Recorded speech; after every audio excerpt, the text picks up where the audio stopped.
All right, really fun recipe for you here today. This is Indian mushroom rice.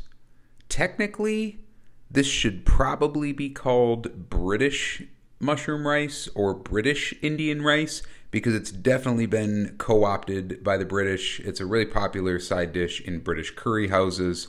Definitely some colonialism in there, but that's kind of beside the point. What I'm going to do, and this is not exactly traditional, but I'll tell you why I'm going to use dried morels here. If you look online, you're not going to see anyone using dried mushrooms or wild mushrooms at all. But for the morels here, I'm going to cover them with some hot water. You can use vegetable stock, chicken stock, whatever you want. You're going to hydrate them. But morels, Indian food, Alan, what are you talking about? So in India, morels are known as Gucci, and they grow at the foothills of the Himalayas, and there are a number of traditional recipes for them. So this is the, kind of truly traditional part of this recipe I wanted to include because I think it's so cool. Morels are around the world.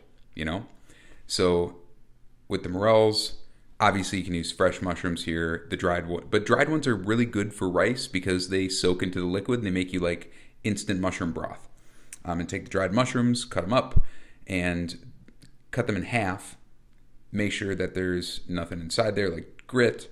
Then cut them into bite-sized pieces so you can still see what they are and get some of that nice morel texture that we all know and love.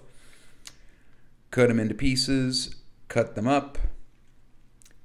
And the liquid here was very clean, but sometimes it'll be very dirty. And sometimes I'll have to swish them around. You want to know your mushrooms.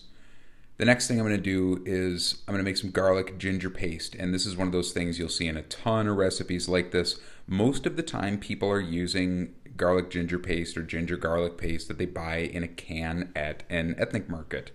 And I really don't like pre-prepared garlic products, so I make it myself. And this is a really good hack to make smaller amounts of it at home. You just give some equal parts garlic and ginger a nice chop, and then to puree it, I'm going to take a little measuring cup there. You could use really whatever you have. You could use a cup, just make sure you're not going to drink coffee out of it. And then I'm going to put a little bit of water and a hand blender. And I'm just going to buzz that up with a hand blender until it makes a nice paste. And I'm just adding water there because the water is going to help the blades move. And you're going to cook the water off in the rice. You're not adding a lot of it. You're going to add like a tablespoon for the whole thing. So a little bit of extra water is really not a big deal. And you'll see that hand blender. You just give it a little time and it will work. And you'll see it is a pretty darn good approximation of garlic ginger paste. Now to make the dish, I'm going to take a sauce pot. We're going to add a little fat, ghee, coconut oil, whatever you got laying around, a little cumin seed, some whole green cardamoms, and a little cinnamon stick. Cook that around in the oil, and then I'm going to let that toast for a little bit, get that nice and hot. Then I'm going to add the mushrooms. If you were adding fresh mushrooms, you can add them now too. Just cook that around for a little bit until everything is nice and aromatic. Then I'm going to add some onion. Shallot is really good too, and some green chili. That's a Serrano chili. Probably skip that if you're going to serve this with a spicy curry because this is really good. It's a really good side dish to serve with curries. And you're going to cook that until the onion's translucent. A little bit of salt. Then I'm going to add some turmeric. Get that all stirred together. Add the garlic ginger paste and soaked rice.